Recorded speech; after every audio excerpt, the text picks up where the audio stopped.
What's on, ladies and gentlemen? My name's Ross, I like games, and today we need to talk about a bunch of stuff that has come around for the One Piece TCG. We've got some new sleeves, some promos, we've got a whole bunch of stuff that we need to talk about, all of which is coming around at tournaments in Japan, but you know the deal by now. When we see these things coming around from tournaments in Japan, that means that at some point in the not too distant future, they're gonna find their way over here and this is going to be awesome. So let's start off with the prize cards of Charlotte Pudding and Charlotte Katakuri. And look, these came out, I showed you the Chinese versions of these a little while ago, and we knew these were coming, but they're now out in Japan. We got nice clear scans. They're being given out at a bunch of tournaments over in Japan, so it is worth having a very quick reminder of them. They are, of course, both incredible cards, and they are both from OPO3. The Charlotte Pudding is, as I like to phrase it, your generic Big Mum searcher. On play, look at the top 4 cards of your deck, find a sign to your Big Mum, other than Charlotte Pudding, put it in your hand, put the rest on the bottom of your deck in any order. Good for consistency. And the Charlotte Katakuri is the one, where, again from OPO3, whereby on play you can put a character of a cost of 8 or less to the top or bottom of the owner's life face up. So either you gain a life or your opponent loses a character on the board but actually gains a life in the meantime. Point is, good card, they've both seen play. These are good options. We have still seen, although we haven't actually seen it, but we know that Big Mum, the 10 cost, a good one, is going to be getting a prize card as well. We haven't seen it yet. As always, when it is shown, I will show you. But something extremely cool which is being made available at these events are sleeves. Now these sleeves are actually being sold. They're being sold for 990 yen. And if I put all 4 up side by side, you're going to hopefully look at these and go, okay, I see what you're doing. We got Monkey D. Luffy. We've got Shanks, not Kratos, Shanks. We've got Marshall D. Teach. And we've got Buggy, who are, of course, the 4 emperors, and always with One Piece, we need to make sure we're being clear about this. We're not talking about the early 4 emperors. There's no Kaido, there's no Big Mom, etc. We are talking about the current canonical 4 emperors, which are, of course, Luffy, Shanks, Marshall D. Teach, and Buggy. And I adore these. It's basically a skull and crossbones of each of these. And maybe somebody out there has looking at these and is going, I don't like any of those characters, but come on. If nothing else, who doesn't want Buggy sleeves? These are amongst the very, very coolest sleeves that One Piece have done. And what is kind of awesome here is, of course, there is a real overlap with OP09. Now, we are a way away from OP09. Let's be perfectly clear. We are not there yet. It's going to take a little bit of a while to get to OP09. However, sooner or later, we are going to get to OP09, and we know that that is a set which is themed around the 4 emperors. But we know that it is going to be these 4 emperors. We're not talking about the early ones, we're talking about these. So, again, I can't tell you what's coming in OP09, but I can say if we didn't get a Luffy leader, that would be weird. If we didn't get a Buggy leader, a Shanks leader, a Marshall D. Teach, like, they've got to give us leaders of these 4 cards, surely. And I know we've had a million Luffy leaders, of course. What we have not had yet is a Gear 5 Luffy leader, which I think is all but a given with this particular card. So, yeah, this is going to be awesome. Like, if you're going to be playing a Buggy deck, who doesn't want these Buggy sleeves? I'm assuming the answer is nobody. Everybody wants these Buggy sleeves. But, you know, just putting that out there. But there are also a bunch of sleeves which are being given out for participation. Now, specifically at the 3v3 tournaments in Japan, you get 1 out of 5 types for participating. They are not all even. So, for instance, you can get the Ace from OPO7. The Secret Rare Ace from OPO7, regular artwork of that, has just literally been transposed onto sleeves. They're nice sleeves, quite frankly. They are sleeves that I think are very nice, and I think a lot of people are going to want them. But, you know, they're not the best among them. Similarly, we've got the Sabo from OP07. Again, it's a secret rare, it's a very cool card. Again, these make very nice sleeves, but let's make no mistake about it, these are, again, I could be wrong, I don't think people are going to be clamoring over themselves to try and get these Sabo or Ace sleeves. I think they're cool, I think they're fine, I think we can do better. Now, the Sanji sleeves are the last ones that I think are going to be not horrendously popular.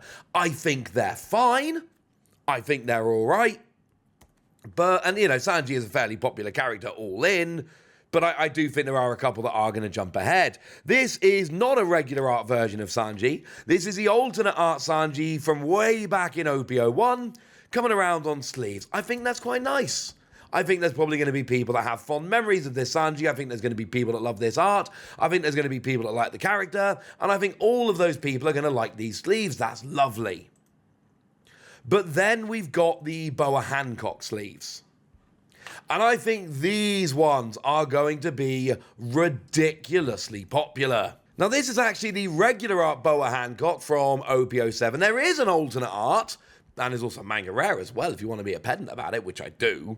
But these are the regular art Boa Hanok from OP07. And look, OP07 is the Boa Hanok set. Boa Hanok is a very, very popular character. And I do think it's a fair bet to say these sleeves are going to be ridiculously popular. People are going to like these. These are going to be very, very sought after. Just like the Jewelry Bonnie. Now again, these are from OP07. And it's weird to me how there are 5 sets of sleeves and 4 of them are card art from OP07 and 1 of them's from OP01. It's weird to me, don't understand it. And this one is the alternate art. There is a regular art Jewelry Bonnie, but this is the alternate art Jewelry Bonnie. It's frankly strange. There's 2 alternate art, but 3 regular art. There's 4 from OP07, but 1 from OP01. It is a little bit inconsistent. But there are 5 sets of sleeves being given out, and it's a little bit upsetting that they're random. Because, like, if you get the Sabo, but your mate gets the Boa Hanok, I just don't think they're even in terms of how excited people are actually going to be picking these up. Either way, I still do love the fact that we got these participation sleeves. I think they're rather lovely.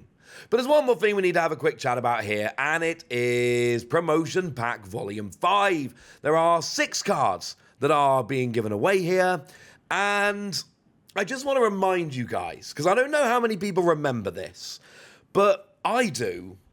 In Japan, this pack has all 6 cards in. I'm going to pick up this pack, incidentally. I pick up all the Japanese promo packs. It seems moderately unfair, frankly, that Japan gets all of these. We don't generally get that. Like, when we see these kind of packs over here, we generally get 1. We get 1 of the cards at random, and then anyone who's trying to collect them has to scrabble. This is one of the reasons why I collect English sets, but Japanese promos. The English sets are very easy to complete. If you're not going for the secret rares, if you go for secret rares, a lot more difficult.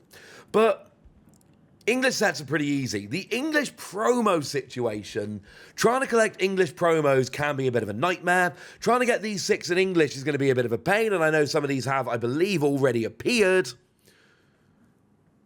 And even if some of these are easy to get, my point is a more general point, not specifically about these ones. But over in Japan, you just pick up this pack, and all 6 cards are available. It is a participation prize for tournaments like the 3-on-3. You rock up, you get given the pack, it's got all 6 cards in, and that is lovely. So, as a quick little reminder here, we have the Nico Robin from OP01, the Don X1. When attacking, you get to KO one of your opponent's characters with 3,000 power or less. That is frankly a very good card. It has seen play in the past. People like this card. Go team. This is one. I think people are going to be happy to get this one. I think it's going to be one of the ones where people kind of open it up and they're like, yeah. Plus, the original art was just like a random anime frame, which I'm not such a fan of. We've then got, shall we say, a slightly less popular card. We've got the Hitakiri Kamazo from OP01. Don X1, on KO, you KO up to one of your opponent's characters of a cost of 5 or less. It's not seen a huge amount of play like you unfortunately might want.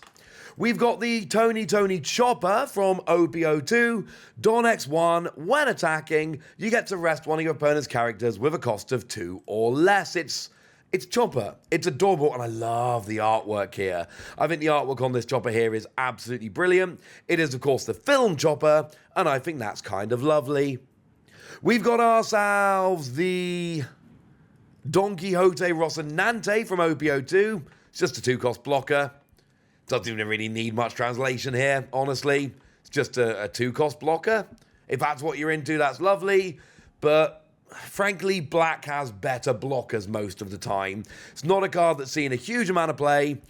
It did actually have I believe it's a box topper version of it. It's a zoomed in version.